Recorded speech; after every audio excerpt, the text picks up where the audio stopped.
সৌরাজ, তোমরা দুইজন কোথায় গিয়ে পালিয়েছ বলো তো?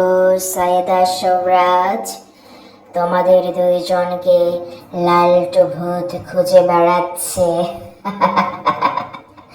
তোমরা দুইজন নাকি অনেক দুষ্টামি করো, ঠিক মতো নাকি খাও না।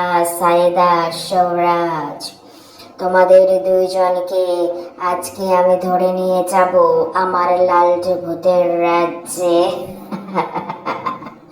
তোমরা তখন বুঝতে পারবে লালটু ভূত কি জিনিস। তোমরা কেন লালটু ভূতের কথা শুনতে চাও না? সায়েদা, সৌরাজ, তোমরা জানো না লালটু ভূত কি কি করতে পারে?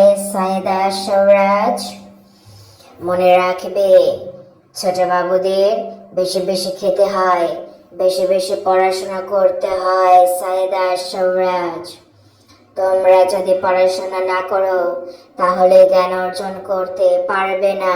সায়েদা, সৌরাজ, জ্ঞান অর্জন করতে না পারলে সবাই বলবে মূর্খ সায়েদা, মূর্খ সৌরাজ। এটা শুনতে তোমাদের কেমন লাগবে বলো তো সায়েদা, সৌরাজ?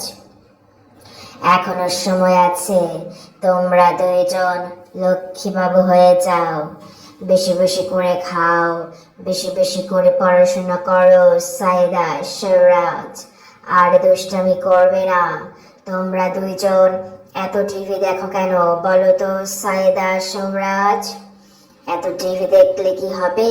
সায়েদা, সৌরাজ, এত টিভি দেখলে তোমাদের চোখগুলো নষ্ট হয়ে যাবে।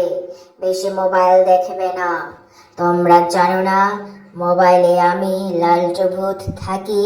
সায়েদা, সৌরাজ, আর একদিন যদি আমি দেখি তোমরা দুইজন মোবাইল ধরেছ, তাহলে তোমাদের চোখগুলো, হাতগুলো আমি নিয়ে নেব।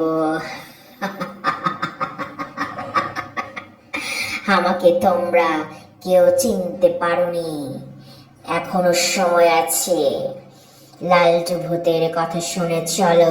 সায়েদা, সৌরাজ, যদি আমার কথা না শোনো তাহলে গভীর রাতে তোমরা যখন ঘুমাবে তখন আমি টুক করে তোমাদের ধরে নিয়ে আসবো আমার কাছে।